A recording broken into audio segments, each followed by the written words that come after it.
3, 2, 1. Oh, this is a podcast about things. Yeah, I'm like, you're like, deep breath, Mike. Like, this is a stressful thing that we do here. The pre-show should be its own podcast in itself, which normally just kind of flows over into No Puns Allowed, which is what this is, Adam and Paige. Yes. Before we get into all things college football playoff, I'm not sure if you want to rant about anything, but we usually end up ranting about something municipal. Yes. Folks, there is still time to not give your loved ones shitty presents for the holidays. Yes. Municipal.com. Great gear. They have some new shoes that you and I we've texted about, like that we need to get our hands on. Municipal, nudge, nudge, wink, wink, nudge, nudge. Yes, go to the website. Amazing options for you're wearing I'm repping a one that I don't wear often, but it is a cutoff sweatshirt, and this is in honor of the Bill Belichick to UNC rumors. So I'm literally rocking a Bill Belichick municipal shirt today, cutoff sweatshirt in honor of him. By the way, our podcast has amazing timing because we will spend like significant time talking about something, and that something will happen or definitively won't happen. And then it happens. We extended Billy Napier's contract, or gave him new contract life. And then like an hour later, it was like, yeah, we're keeping it. So I want to think we helped. So we'll talk about Belichick, and then something will happen. But playoff. You and I did a live show. A lot of people watched, apparently, which is great.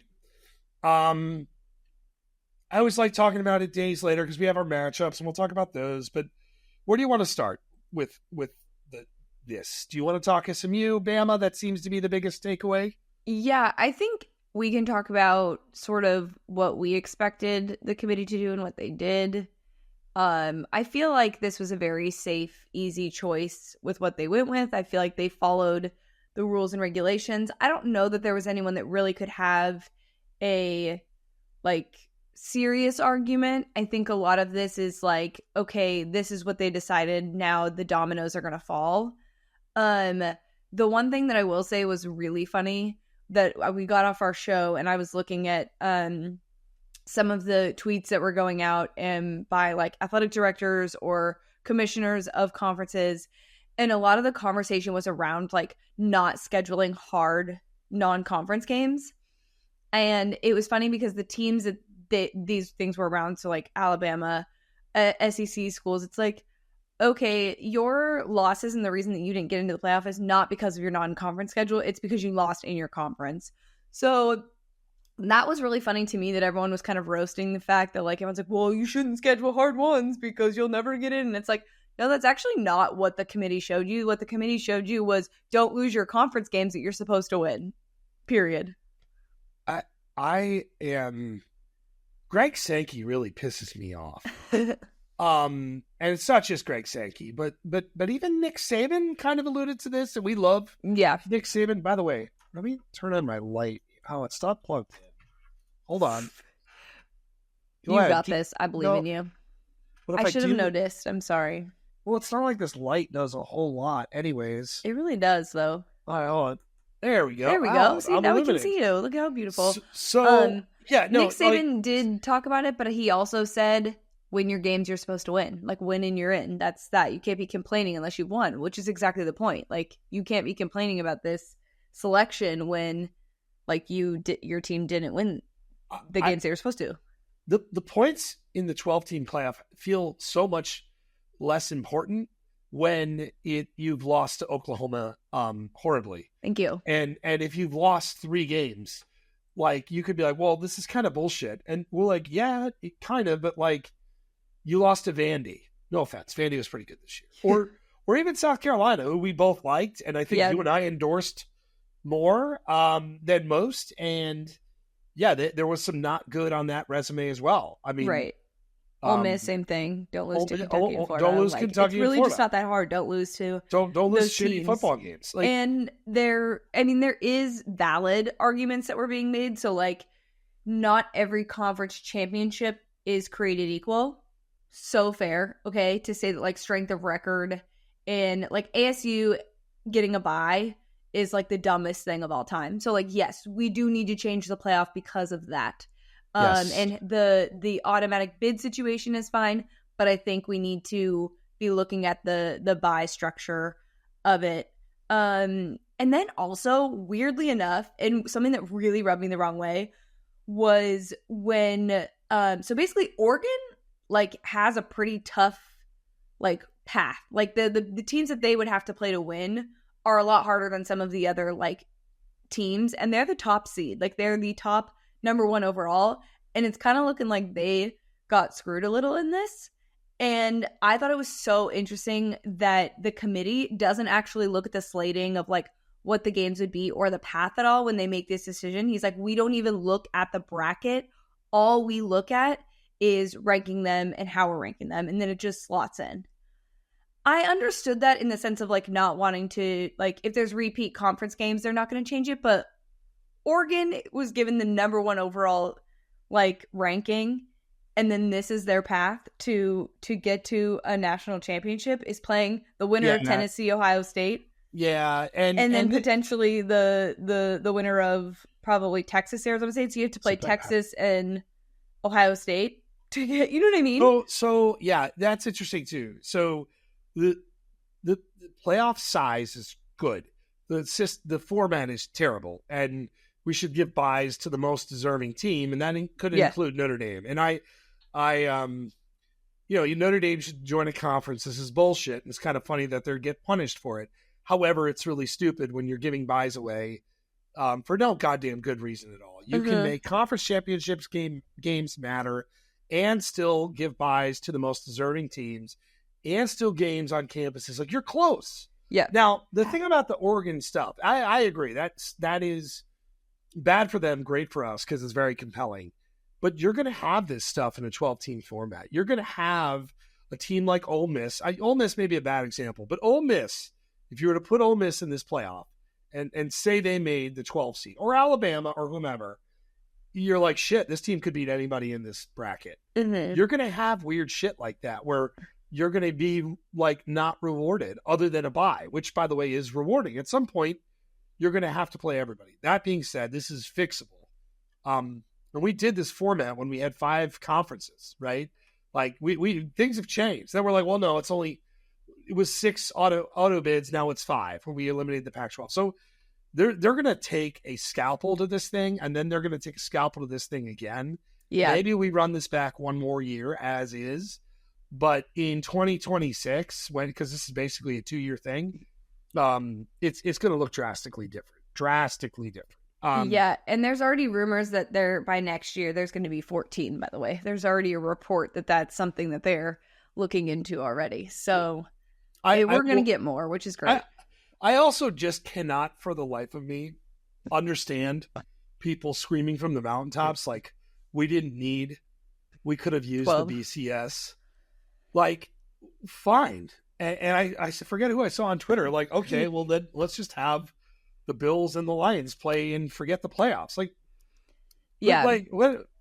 First off, I love this, and I have not been this excited for a college football like postseason in a while. Like, this is so cool. Like, we were talking about it because scheduling purposes for writing, like work. So it's fucking crazy. We get a game next week that's a playoff game. Then we get New Year's Eve and New Year's Day are playoff games. And then a week later, we get more playoff games. And then the national championship is the week after that or 2 weeks after that. Like, it's amazing. Like, it's so much good quality football that I cannot wait. Normally when the season ends, real quick, it's like, Saturdays are open. And like this one kind of is. And then it's like, hey, fucker, back in. No, but we are back. In there, yeah. We've got a lot. We do have a lot of work to do. The holiday season, I think the week of Christmas is like the most mellow for us. And then after that, it is like full sprint to national championship. One of the things I did want to talk to you about is, I don't want to go over the matchups specifically for the college football playoff because we will do those previews as we get closer to those games. So probably next week we'll do the first round games. But are there any matchups that you're worried are going to be a complete and utter blowout? That people will be like, this is why we shouldn't expand. You're going to have that. We had that in a 14 playoff, by the way. So like everyone piped down. No, well, it's funny. I was talking to a friend of mine today who's a Clemson fan, Mm-hmm. and we will pick these games. Like you said, next week we'll do a comprehensive playoff pick, which is going to be so much fun. And I don't think Clemson's going to be blown out in this game. In fact, Dabo, as house money Dabo, is feels really, really dangerous. Like, they're good. Mm-hmm. They're not a bad team. And Texas is leaking oil. If I were to pick a blowout, I would probably pick Penn State SMU. And I don't even think that will be a blowout. So in terms of point spread, Texas is the biggest favorite, 11 points. Penn State is a 9-point favorite over SMU. And then you have Notre Dame, Indiana, which I think Indiana could win 7.5. And then I don't know what to make of Tennessee, Ohio State. I'm scared. I'm scared for Ohio State. Like, I'm scared for Ohio State fans, like their mental well-being if they lose to Tennessee. But I was shocked by how big these spreads were. Yeah, I was too. We were on our show and I was just shooting out spreads. And the one thing that I really think is throwing it off is home field. Yeah. Like, we're used to our postseason games, all of them, bowls and postseasons, being neutral. Mm-hmm. And I think when you think about playing in Happy Valley in like December, like, look, I'm in Chicago today. The low tonight is 6. Okay. Now that's cold for this time of year, but the football weather is going to be football weathering. And if you're SMU, like, that is a thing. But I'm with you. The spreads are big. And I think you'll have big spreads in the second round too, by the way. It doesn't mean they're going to be blowouts, but Arizona State and Boise State, those teams are likely to be dogs, and they will be dogs to whoever they play. And it may be like a good sized line.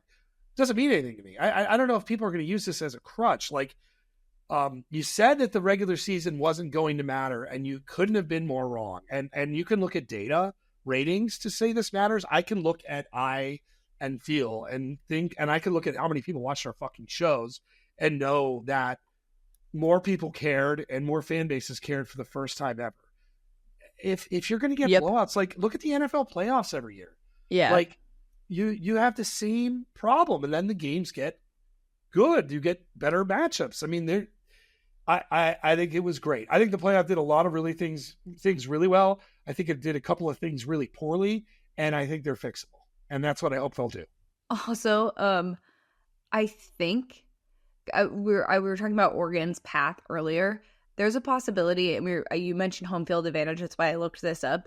There's a possibility that Oregon could play Texas in Arlington, Texas, in that semifinal game in the Cotton Bowl. I think that's the bowl that they would go to, which is like wild, because that's obviously not that Ducks fans would not, make their way there, but like, that is a huge home field advantage for Texas if they make it there. So there's a lot of things that will factor in to the college football playoff. Any other thoughts on playoff as a whole before we move into the news that has happened this week? I will just talk about bowl season real quick. I know this is an extension of playoff. I would love your thoughts on this too. Two things. I still love bowl season with all my heart, and I love some of these matchups, and I want to see them. I can't wait. The one thing that's really interesting is, like, you've got this, it's like an EKG, right? With your spikes for playoff games, then bowls, playoff, bowls. And so they're like littered throughout. Trying to keep up with the roster news for these games is really fucking hard. I'm trying. I have locks this week. We'll talk about them. I wrote these, and within 24 hours, I believe two of the starting quarterbacks in games were gone in the portal. I'm not bitching, really. I get it. Like, this is the world we live in. But it really makes for tough handicapping. It's a challenge. Yeah. It really is. I will say the portal is more of an issue than people opting out. Like, people are getting paid to be there. We've already discussed this, NIL. And literally, what's so funny was, I think it was Ashton Genty on the Micah Parsons show was talking about something. And someone was like, no, he's like, no, I got money, so I'm good with that. With NIL money. Like, he took them out to dinner, so he got NIL money to do that. So, like, these guys are getting paid. They're totally comfortable. They're paying for $1,000 dinners for his offensive line.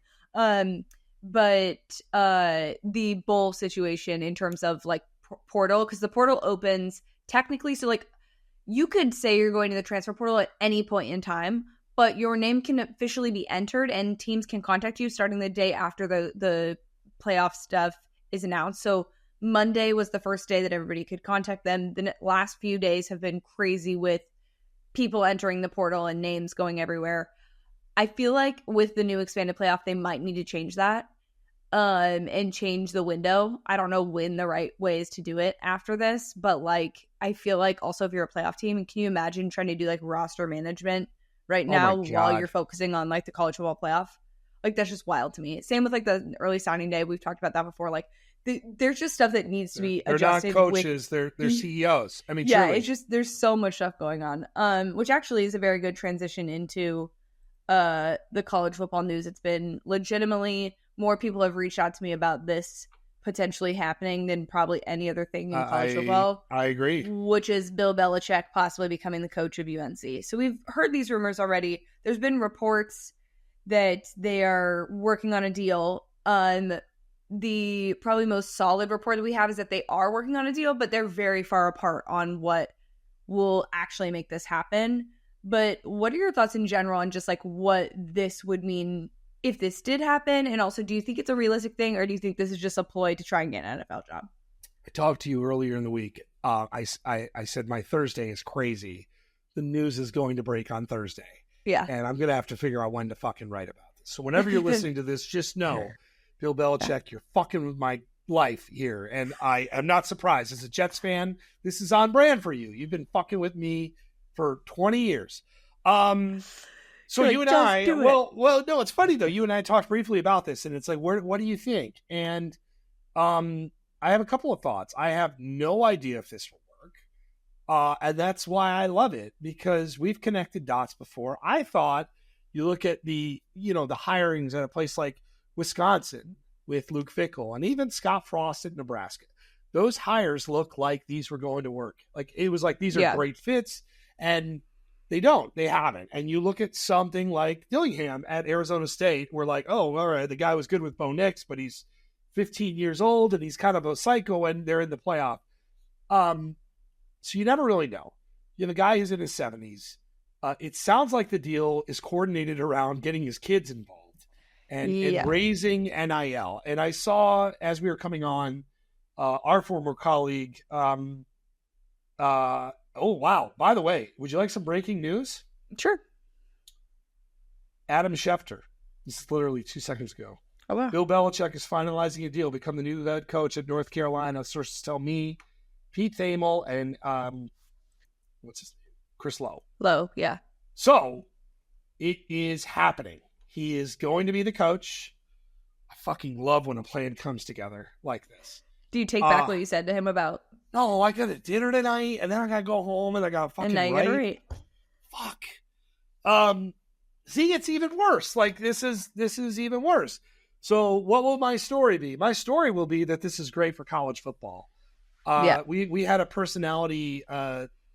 We lost a good chunk of our personalities in Jim Harbaugh and Nick Saban, and we've got one, even though he's one of the driest motherfuckers around, in Bill Belichick. Yeah. Do you think this works? What are your thoughts? But do you think this works? I hope it works, because I feel like this is obviously going to generate a lot of attention. I think this also sort of changes, like you were kind of alluding to before we got the breaking news, was that this is more of what college football hires will look like, as opposed to what the old ways of doing things, despite the fact that I called it the revival season, because we've got Scott Frost going back to UCF. I know it's not happening now. There are rumors that Rich Rod is going to go to West Virginia. People are trying to make things work the best way they can, and they're getting creative, I think, and even going back to the old coaches that they used to have is a part of this whole process.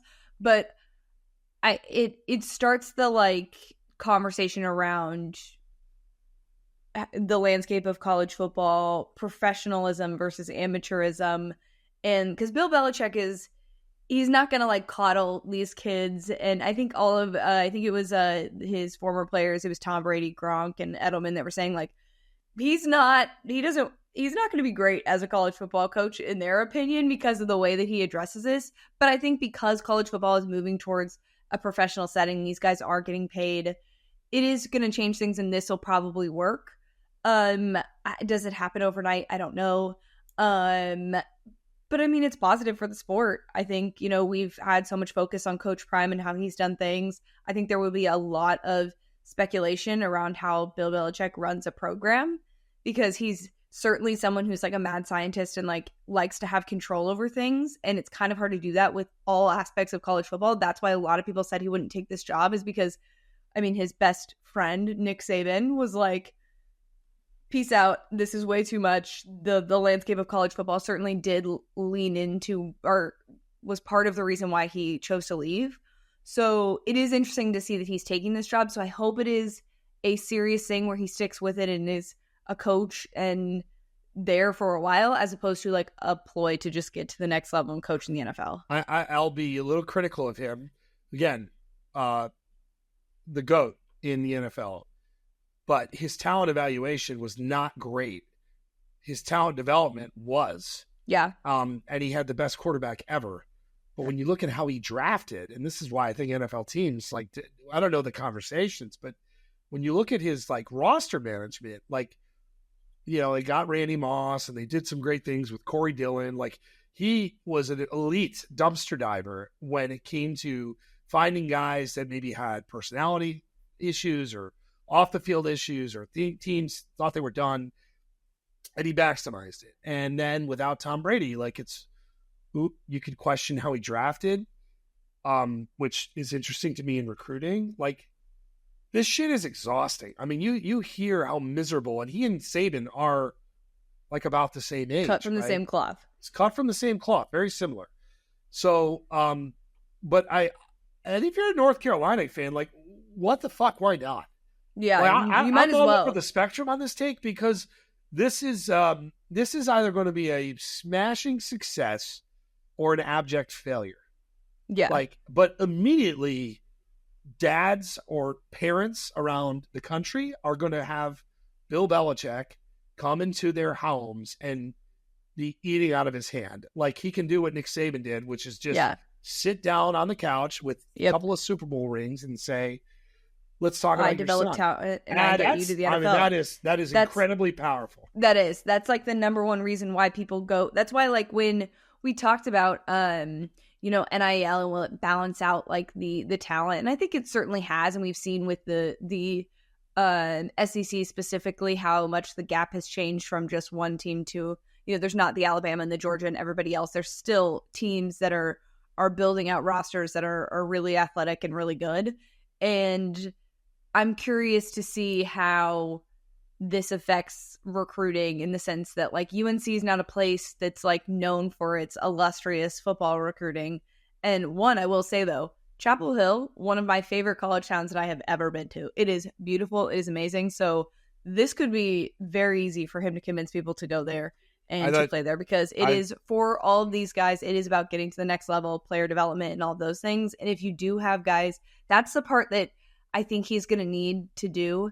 He has to relinquish some control of, like you were alluding to, like, he drafted poorly. So, like, he needs to allow other people to evaluate and get him the guys that he can develop, as opposed to being just in control of everything. Because, again, there's so much with a college program that's so different than NFL.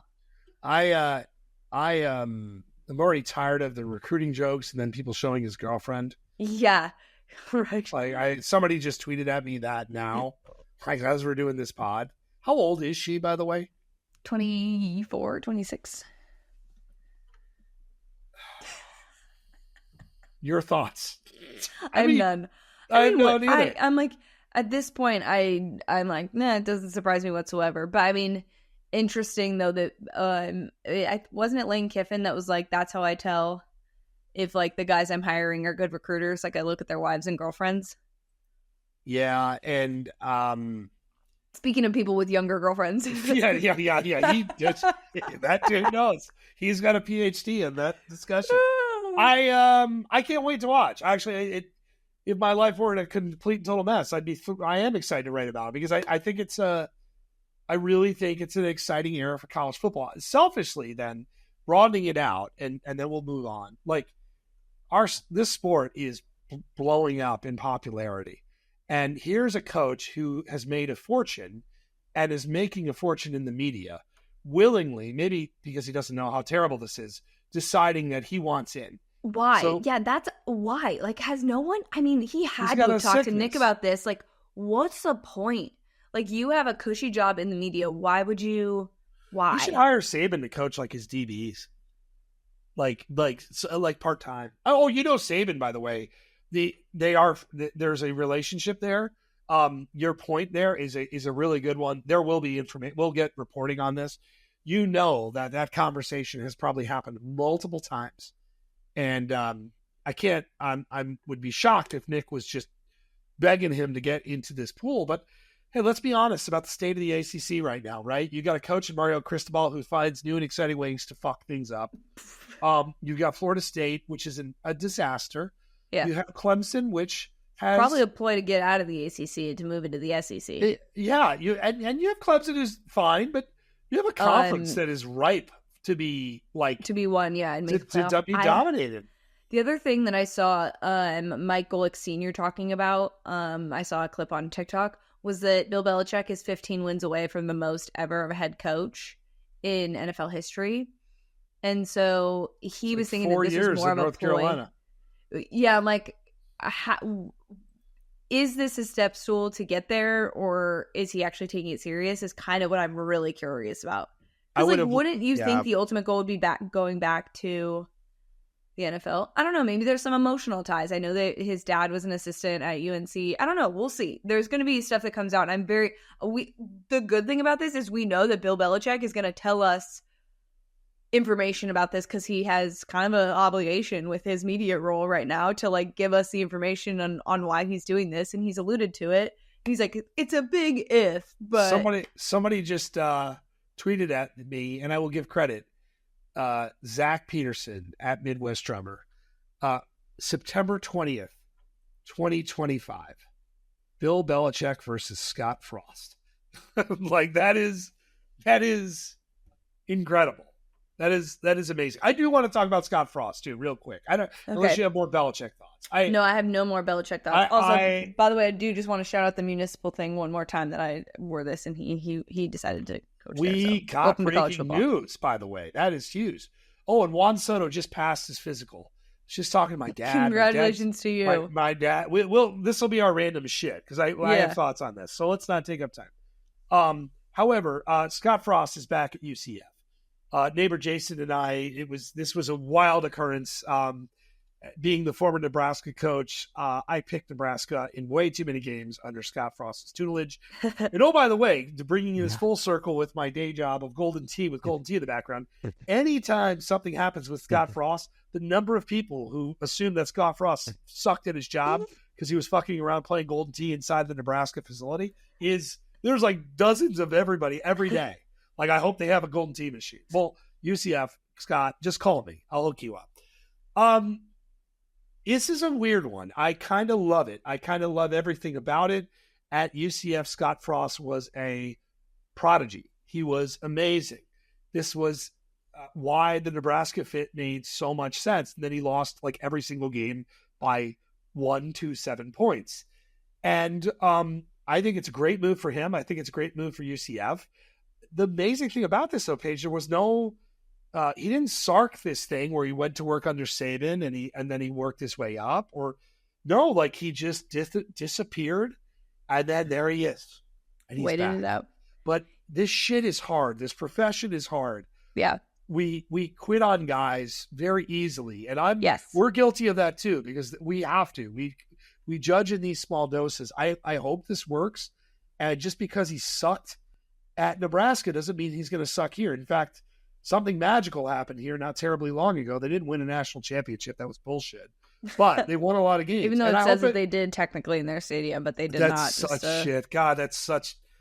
Don't get me started. But everything else watch about them bring back... Well, by the way, Mackenzie Milton is also going to be a coach there, which is fantastic, obviously, because many people know his story there and was obviously a very big name. But... just funny. I'm curious if they'll celebrate that and be like the coach of the, what was it, 2019 national champions. Yes. Yeah. No, self-proclaimed. I'm looking forward to this. And Belichick versus Scott Frost. Like, that shit gets me pumped up, man. College football is the greatest. Like, some of the stuff that comes out of it. Hold on. Let's talk about what do you want to look at?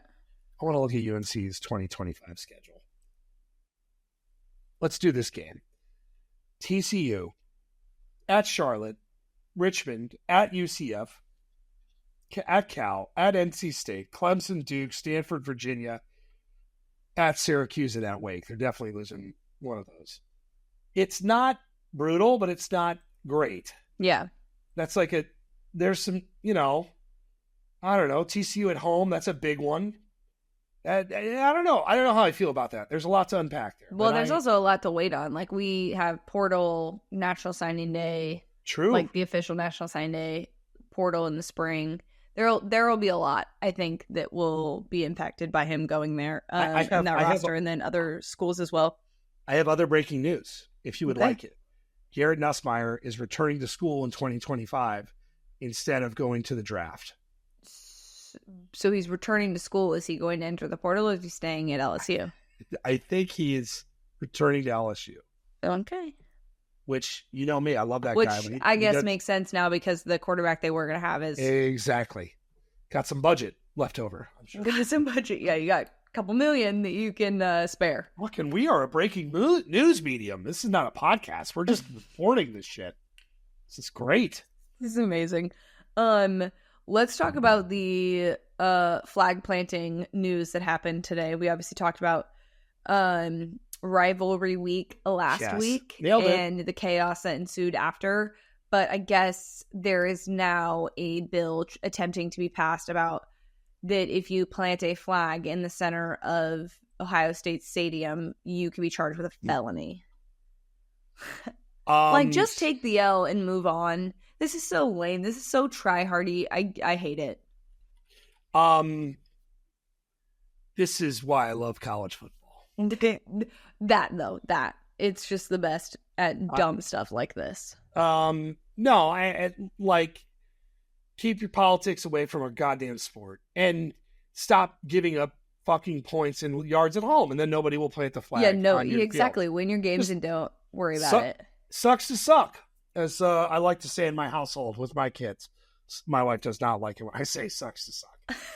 But it does. Sucks to suck. I mean, that's like, you don't want somebody to plant the flag? Stop giving up fucking yards. Ohio State. Don't lose. Can you clip them? My wife does not like me saying that. No, she's not. Every time I say that, she looks at me.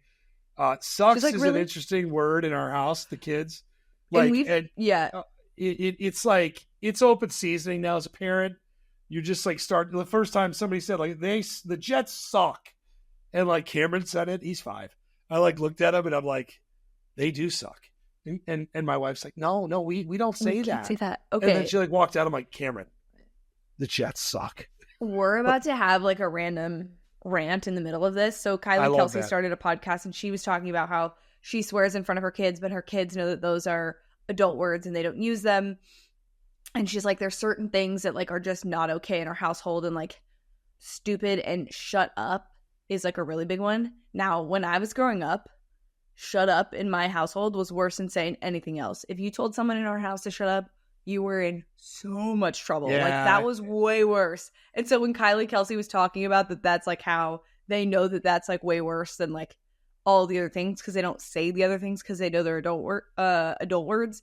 But yeah, no, shut up was very much, so I understand sucks. Sucks was also one that my mom was like, no. So there's certain words that certainly are not okay for kids that would normally as an adult would be fine. Yeah, it's even now. I think my mom, if I told anyone to shut up, would no. That one has been said in our house, and like that's a no-go. Yeah, that's a hard no. That's a hard no across the board. Yes, but you are good about. We've talked about this on the podcast before. You may swear on this podcast, but you are very good about not swearing. Like, you can turn it on and off pretty well and know your like setting. Yeah, I've tried. I'm getting a little looser now, especially my daughter's getting older. And what did I say? I was putting together, we're doing the Home Alone Lego. Okay. The giant Home Alone house. We have the Lego. and I did a good chunk of it wrong. I did it backwards, and I'm just sitting at the table, and I'm like, Jesus Christ!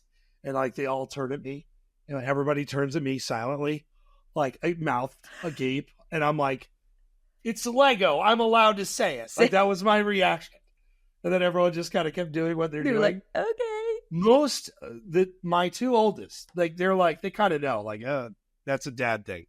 My youngest, though, there'll be a moment in time where he's going to bellow out a big old Jesus Christ, and it will be your fault. It will rattle the room. He will not get in trouble. No, he won't.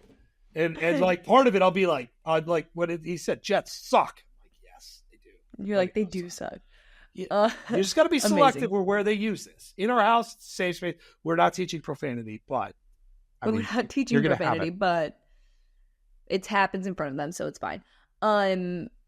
Let's talk about some games, maybe bowl games. Any other newsworthy things that you want to break before we move into some bowl games? We only can go over like 3 of them because we have another episode before we get to the rest of the bowl games. Let's talk. Well, Army and Navy is in my locks. We didn't coordinate. Are we doing a locks this week? I didn't have any prepared, but we can discuss games in the locks that you have. So my locks for Bleacher Approach, go check them out. They'll be out tomorrow. Or right now when you hear this. Let me do some brain stuff. They go through December 24th. Do we want to save some of those, or do we want to just? Yes, for podcast purposes, let's do. I do have one odds thing I wanted to run by you. This isn't locks, but it replaces locks. I did want to do the refreshed national championship odds, and I wanted to run these by you. We have a bracket now. We have a bracket, so. All the favorite, and this is why I wanted to do it. The favorite to win the college football playoff right now, do you know who that is? The favorite? Is it still Oregon? Yes, but they're tied with the team. Ooh. Hold on, give me one sec. Are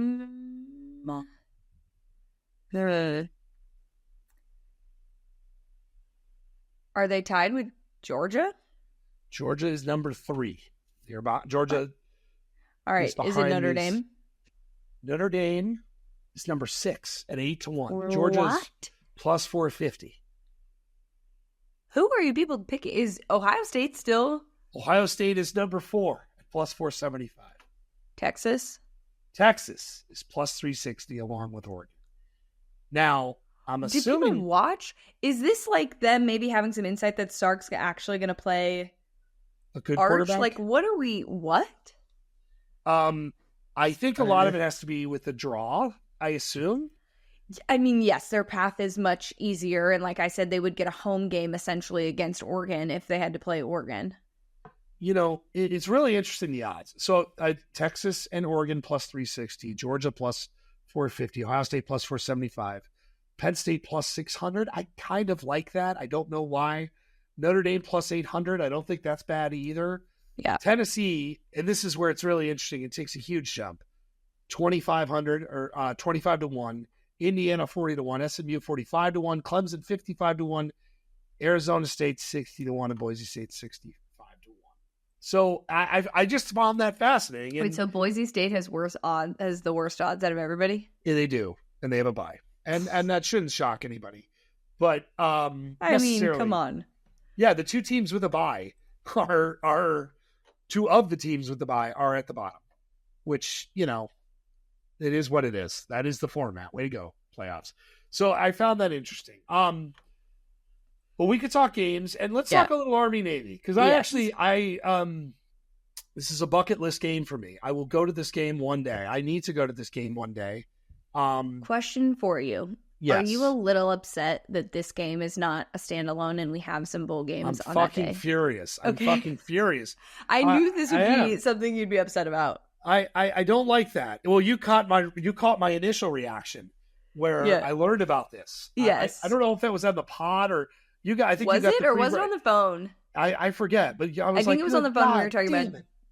Yeah, because we have 3 games on Saturday. We have Jackson State, South Carolina State, and then we have the Salute to Veterans Bowl, South Alabama and Western Michigan. Yes. We're also, we will make a Heisman prediction at the end of this, by the way. Yes. Yeah, I forgot about that. Shows what kind of year it's been. So, well, let's talk Army Navy.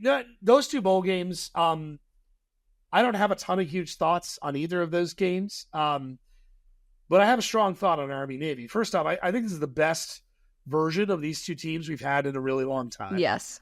I love watching this game. Actually, my parents come in town, like, or we're usually with them. They're not huge college football fans, but they love this game. I think Army is going to win this game by a lot. I don't know if you have a feel on this, but the line is 6.5. Total is 39, which is, I don't know. That feels low, actually. I wonder if there's weather or anything that I'm missing here. But I think Army is really, really good. Navy played not so great down the stretch. I love Army in this spot. I absolutely love Army in this spot. That quarterback of theirs should be in New York as a Heisman finalist. Wow. Just saying. That's actually a big thing to say. No, he should. So I need to plug my phone in. Or my computer. Oh, yeah, one of those. So we're not losing it. But I do, I agree with you. I think it's just going to be a good game overall. Not to say that those bowl games won't be entertaining, but I do think that this game, with all the pageantry of it, and then also just the fact that these teams have been way better than they have been in years, is going to be really fun. Should we talk a little Heisman? Uh-huh. So the current odds. Now we have Heisman odds, which is kind of a change because normally at this time they're off the board. We have Travis Hunter at minus 2,000. We have Ashton Jeanty at plus 800. Dylan Gabriel plus 35,000. And Cam Ward at plus 50,000. So those are your finalists. I again, send as many finalists as you can. Make it 5 every year. Yeah. Give these kids a free trip to New York and a spotlight. But this is Travis Hunter's, right? Like, obviously. Yeah, I'm curious to see what the vote. Yeah, I'm curious about the vote and how close this actually is. Because I think there was actually a pretty valid conversation around Travis Hunter. Because, again, they sent out, Colorado sent out their, like, Heisman thing, and it had Shador in it as well. And, like, to some people's point that he is being considered one of the best in college football is because of the fact that he does play with a quarterback that is pretty good. That being said, he's a two-way player, and obviously he's played great on defense as well. But it was just an interesting tidbit to kind of discuss. But I am curious how close this actually is between Jeanty and Travis Hunter. If you voted before championship weekend, you shouldn't have a vote. Yeah. And that pisses me off. And I did see people voting before championship weekend. Well, and like give Ashton Jeanty credit for like carrying his team. Like they're in the college football playoff. Like I feel like it should be the I don't know. I feel like the nod should maybe go to Jeanty, but I know it's going to go to Travis Hunter. I kind of feel the same way, and I marvel at Travis Hunter. I think yes, I mean amazing, unicorn, crazy. But again, no one comes close in comparison to what Ashton Jeanty did. Ashton Jeanty this year was the football player I wanted to watch most. I would seek out Boise State just to watch him carry the ball. And he led his team, like you said, to the playoff. And in baseball, that I know we do the awards thing, and that matters, maybe less so here. But I marvel at both of these guys. I'm pretty cool with either. I think it will go Hunter, Jeanty, and then probably Cam Ward and Gabriel. Cam Ward, by the way, had a magical year, and it's going to go unnoticed because of all the Miami fuckery, and that's a shame too. Yeah, I think the other part of it is that by the end of the college football season, when we crown a champion, Dylan Gabriel will certainly be taken more seriously as a finalist in this situation, because I did make a bet earlier in the year that it wasn't going to be it wasn't Jeanty or Travis Hunter, that it would be Dylan Gabriel over Cam Ward. By the way, Bill Belichick's contract. Yes, what do we got? 3 years, $30 million, which is really interesting. It's kind of an unserious college football contract. And This is so weird. It's a very weird contract. When you sign a coach, with some conviction, you do it. I don't know. I don't know, man. That's a weird one to me. This is going to be a lot to unpack. Jeez. Yeah, this is going to be. I'm sorry. I'm scrolling through Twitter now, just like, oh God. This will be fascinating. So, is there anything else? No. What we have to do is now go work. The nature of our job. Juan Soto, real quick. Yeah, you can do your random shit. I know you're really excited about this. It was pretty cool. That's a lot of money, but watching my kids, who unfortunately for them are Mets fans, celebrate it was a neat moment in our family, and it is official now, the contract, which is great. It's a lot of money. It's not your money. The Mets owner, Steve Cohen, owns a statue of a rabbit that cost $91 million. He has an art collection worth $1 billion. You don't think for a second Juan Soto for $765 million, which is absurd. Yeah, baseball money is insane. That's like cushion cash for him. But yeah, the contract's being handed out. It's kind of the same thing we're seeing with football. It's ridiculous. So that's all I have. I don't have any other random shit. Do you have any other random shit? Not that I can think of. I think we're locked in. This week we've been extremely busy. So I feel like we're kind of on a little bit of a pause for this weekend, and then next week starts the chaos, and it will be chaos every single week until the national championship, which is very exciting. So we are going to log off, and then you and I need to talk about writing a story. Yep. Classic. Oh, God. And but we'll be back next week. We got a playoff to preview. It's actually quite exciting. I'm really looking forward to it. And then lots of other bowl chatter, bowl picks, things will heat up.